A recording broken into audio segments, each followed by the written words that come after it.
आप देख रहे हैं न्यू शहर इंडिया। आज सब डिवीजन कोट रंकावे में यहाँ फंडिंग एक्स मंडल प्रधान परवेज मलिक के रेजिडेंट्स पे हूँ। अक्सर आपने देखा हमारे जो डेली विजर है इनके बारे में काफ़ी टाइम से ये आवाज़ उठाते रहे हैं। तो सबसे पहले न्यू शहर इंडिया में स्वागत है सर। थैंक यू तालिब शाह साहब और थैंक यू न्यू शहर इंडिया का। तो तालिब शाह साहब आपका शुक्रिया है, आप हमेशा ही हमारे इस इलाके की आवाज़ को उठाने के लिए हमारी मदद करते हो। हाँ, जैसे आपने अभी फरमाया कि मैं उन लोगों की आवाज़ उठाता हूँ जो हेल्पलेस हैं, जो किसी मुसीबत में फंसे हुए हैं, और मैं अपना फ़र्ज़ भी समझता हूँ कि हम सब लोगों को आपस में मिलकर ये आवाज़ उठानी चाहिए। ये एक किसी एक तनहा की बात नहीं है, अकेला कुछ नहीं कर सकता है कोई भी। जैसे हमने देखा हमारे डिस्ट्रिक्ट राजौरी के अंदर हमारे पीएचई डिपार्टमेंट से जितने भी लोग नीड बेसिस हैं या डेली वेजेस हैं, वो अरसा दराज से इसी डिपार्टमेंट के अंदर मुंतखब हैं, वो मुलाजमत कर रहे हैं, वो इलाके के अंदर काम कर रहे हैं। हर जगह में अगर देखा जाए, जैसे पुलिस डिपार्टमेंट के अंदर एसपीओज थे, एसपीओज ने जो अपना एक बेहतरीन किरदार निभाया है कि जहां भी पुलिस की जरूरत हो वहां एसपीओज सरे फहरिस्त आगे आपने हमेशा देखा वो फ्रंट पे रहते थे। वो इसलिए कि वो अपनी उस नौकरी को बहाल रखने के लिए, नौकरी अपने सिस्टम को आगे चलाने के लिए और परमानेंट के ख्वाब देखते देखते देखते एसपीओज हमारे बहुत सारे कुछ सेक्रीफाइस कर गए, और जो बाकी बचे हैं उस वक्त भी उनकी आवाज़ मुझे याद है कि कोटरका के अंदर जब हमारे वजीर दाखिला राजनाथ सिंह साहब आए थे, तो उस वक्त मुझे उनके साथ स्टेज पे बैठने का मौका मिला था। तो स्टेज पे जाते जाते मुझे एक एसपीओ, उनका नाम है मोहम्मद इसहाक, रेजिडेंट्स फ्रॉम अपर स्मोट, सेठ फैमिली से हैं, मुझे उन्होंने कहा कि आप हमारे बारे में कुछ बात करिए। अब वो मेरी जहन में नहीं था, जब उसने मेरे जहन में ये बात डाल दी तो अब मुझे उस चीज की पूरी समझ आ गई और मुझे पता था क्या हो रहा है। तो राजनाथ सिंह साहब जब बैठे तो मैं उनके साथ आगे पीछे हम बैठे हुए थे, तो मुझे मौका मिल गया, मैंने उनके साथ विस्परिंग करनी शुरू कर दी, उनके कान में आस्ता आस्ता आस्ता एसपीओज के रिलेटेड मैं बात करता रहा। मैंने कहा होम मिनिस्टर साहब से कि ये जो हमारे इलाके के अंदर एसपीओज जिनको मैं देख रहा हूँ, हमारे जेएंडके के जितने भी एसपीओज हैं, ये सरे फहरिस्त हैं, अपने काम में बहुत बहादुर हैं, इन्होंने बहुत नाम कमाया है। मिलिटेंसी को लेकर अगर देखा जाए तो इनका बहुत बड़ा सहयोग रहा है, और उन्होंने बहुत सारी ऐसी कैजुअलिटीज मिलिटेंट्स के अगेंस्ट की हैं।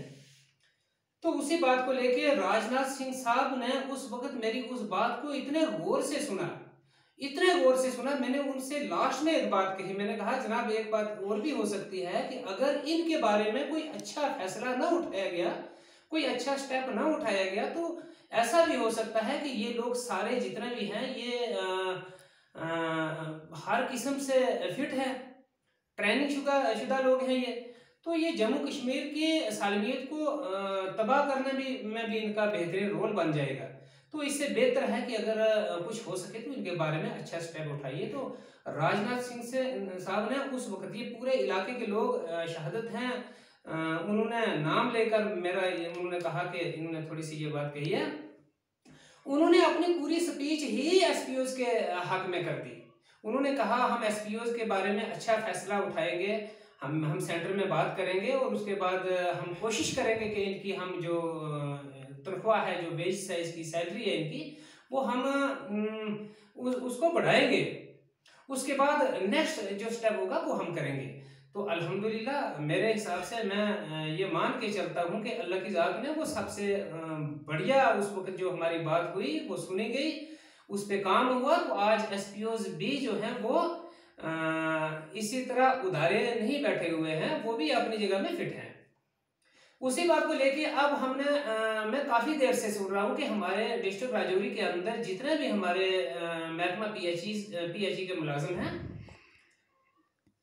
जो 10, 20, 25, 30 साल से जो नौकरी कर रहे हैं, अब उन बेचारों का अगर देखा जाए तालिब शाह साहब, उनका तो कोई कसूर नहीं है, उन्होंने काम किया। मैंने पहले भी एक वीडियो अपलोड की थी और मैंने एक्शन साहब को भी भेजी थी, क्योंकि एक्शन साहब के रिलेटेड हमें कुछ शिकायत मौसूल हुई थी। सर एक सवाल रहेगा मेरा, अक्सर हमें कॉल लोग करते हैं जो PHE में जॉब कर रहे हैं कि जब हमारी तनख्वाह आती है 2-2 3-3 महीने पड़ी रहती है एक्शन साहब के अकाउंट में, इसका क्या कारण है? इसके बारे में आपका क्या संज्ञान है? हाँ, तो शाह साहब, मैंने एक्शन साहब से मैंने बात की।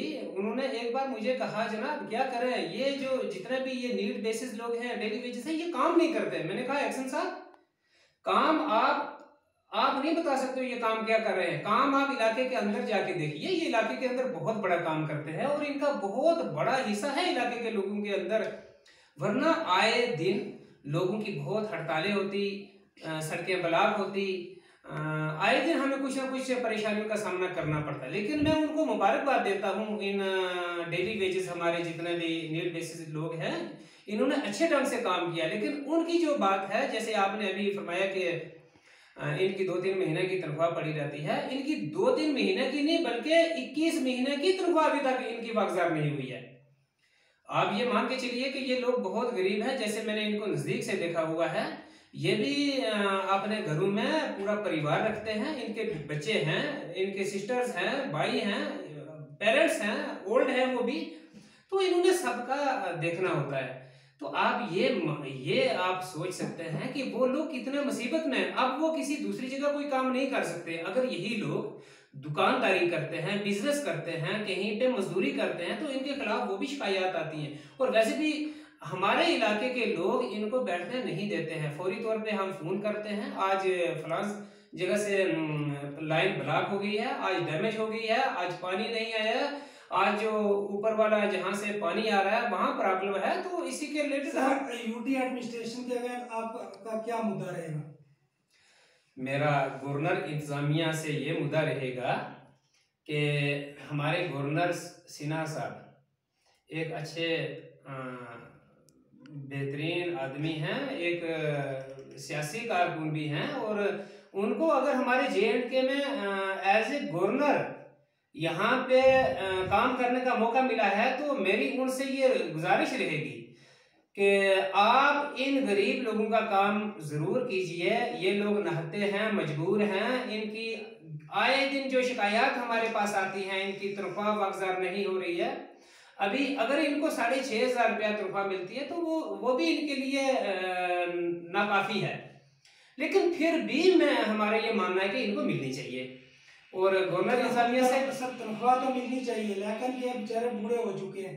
सरकारें आती हैं जो जहाँ से लोग चुन के असेंबली में जाते हैं, वो इनके साथ बड़े बड़े वादे करते हैं, लेकिन वो वादे वहां तक ही रह जाते हैं जब वोटों का टाइम होता है। वोटों के बाद कोई इनका नाम भी नहीं ले सकता। खिता पीर पिनाल की अगर मैं बात करूं, मैं उम्मीद करता हूं कि हमारी जो रूलिंग पार्टी है, जो रूलिंग गवर्नमेंट है इस वक्त, ये काम कर रही है। बट कोविड का जो सबसे एक बड़ा मामला चल रहा है, हमें ये भी मानना चाहिए कि आज मुश्किल है, हमारी पब्लिक के लिए मुश्किल है, हमारी गवर्नमेंट के लिए मुश्किल है, और पूरी दुनिया के लिए मुश्किल है। आज हमें इस चीज की भी जरूरत है कि हम सब लोगों को एकजुट होके यूनिटी अपनी दिखानी है, और हमने कोविड-19 के अगेंस्ट जो भी प्रिकॉशंस हैं, जैसे मास्क, मैंने अभी आज मास्क नहीं लगाया क्योंकि मैं अपने घर पे हूँ। मैं आपका शुक्रिया करता हूँ, आपने यहाँ पे मेरे घर पे ही आप पहुँचे। यहाँ सर इसी के रिलेटेड जो महामारी आई है, इसके रिलेटेड हमारे यहाँ के जो लोग हैं, कई लोग हैं जो वो जब कोविड टेस्ट होते हैं, जब डॉक्टर साहबान विजिट करते हैं, कई लोग भागना शुरू हो जाते हैं, कई लोग वैक्सीन जो है उससे इनकारी सुनी है हमने। तो आप क्या मैसेज देना चाहते हो? हाँ, आपने ठीक कहा, ऐसा बहुत सारी जगहों में आ रहा है। आशा वर्कर्स बहुत बड़ा काम कर रही हैं, वो डोर टू डोर जा रही हैं, वो लोगों को अवेयरनेस दे रही हैं कि ये जो हमारी वैक्सीन है ये बहुत बड़ी फायदेमंद है और हमें इस पे फोकस करना चाहिए, हमें वैक्सीन करवानी चाहिए। हम ये भी मानते हैं कि अगर वैक्सीन कोरोना वायरस का ट्रीटमेंट नहीं है, बट कोरोना वायरस के अगेंस्ट इसके लड़ने की क्षमता भी है इसके अंदर, ये इम्यूनिटी सिस्टम को भी बढ़ाती है, हमें ये भी समझना चाहिए। तो लोगों के अंदर ये है, लोग भागते हैं। मैं लोगों से एक ये भी मेरा मैसेज रहेगा कि ऐसा नहीं है, आप कोशिश कीजिए, आप 100% ये फर्स्ट डोज जो वैक्सीनेशन की हो रही है आप ये करवाइए। हमें ऐसा जो र्यूमर होते हैं, जैसे मैंने भी सुना है कि लोग ये कह रहे हैं कि ये वैक्सीन करवाने के बाद बुखार हो जाता है, इंसान मर जाता है, डेथ हो जाती है, ये सब र्यूमर्स हैं, ऐसा कुछ नहीं है। मैंने अपनी फलनी के अंदर, हमारे सरपंच मोहम्मद इकबाल ठक्कर साहब हैं और मैं भी अपनी वार्ड के अंदर भी मैं पंच हूँ, ये भी मेरी एक जिम्मेवारी है। लेकिन हमने सबसे पहले हमने खुद वैक्सीनेशन करवाई है और वैक्सीनेशन करवाने के वक्त भी हमने अपनी ये वीडियो बनवाई है और फोटो लिया है। हमने सारे अपनी पंचायत के अंदर सारे लोगों को बताया है कि ये वैक्सीनेशन बड़ी बेहतरीन रही है, हमें कोई इससे कोई प्रॉब्लम नहीं। हाँ, अगर किसी को बुखार होता है या किसी किस्म का कोई पैन होता है तो मेरे हिसाब से वो उसके लिए ज्यादा बेहतर है। जैसे हम बच्चों को वैक्सीन करवाते हैं, first dose, second dose, third dose, जितनी भी वैक्सीन करवाते हैं उसमें आपने देखा होगा कि बच्चों को बहुत ज्यादा, या तो ये जगह इतनी इतनी यहाँ पे पैन कर जाती है और साथ में इतना बुखार हो जाता है, तो वही बच्चा ज्यादा सेहतमंद रहेगा जिसको ये प्रॉब्लम आएगी। सर, एक आखिरी मेरा सवाल रहेगा आपसे कि बीडीसी चेयरमैन, डीडीसी चेयरमैन या यहाँ के विधायक, ये लोगों में क्यों नहीं है? जैसे हम देखते हैं जम्मू में लोगों की काफ़ी मदद की जाती है, जो लीडर लोग हैं वो दिखते हैं, हर एक की मदद करते हैं, तो ये लोग दिखते क्यों नहीं और ना ये आवाज़ उठा पाते हैं? ये इसका क्या कारण है? शाह साहब ठीक कहा आपने, लेकिन ये बड़ी मायूसी है कि रब के सामने सब लोगों को एक जवाब देना है। हर आदमी का फर्ज बनता है कि वो ऐसे माहौल में, इस वक्त महामारी के दौर में जो इतनी जो सेकंड वेव चल रही है हमारे इंडिया के अंदर और इतनी बड़ी शदीद सिस्टम से चल रही है, इतनी शदीद लहर है इसकी कि सबसे पहले तो हमारे कुछ लोगों ने ये माना ही नहीं कि ये कोरोना वायरस नहीं है, बट ऐसा नहीं है। आज जिन घरों में अमवात हो रही हैं, डेथ जो रेट्स इस कदर बढ़ रहे हैं, अब लोगों को पता चला है कि कोरोना वायरस है। अब हमने कोरोना वायरस के जो हिसाब से प्रिकॉशंस हैं वो हमने अडॉप्ट करने हैं। हमने मास्क लगाना है, सोशल डिस्टेंस को मेंटेन रखना है और ज्यादा गैदरिंग के अंदर नहीं जाना है। लेकिन अगर आप कहीं पे गैदरिंग देखते हो तो आपका भी हक है कि आप वो बात तो चलो मैं आपकी बात, मुझे थोड़ा मौका दीजिए, मैं आगे आपकी बात करता हूँ। तो जहाँ पे गैदरिंग होती है हमें उनको भी समझाना है, गैदरिंग नहीं होना चाहिए।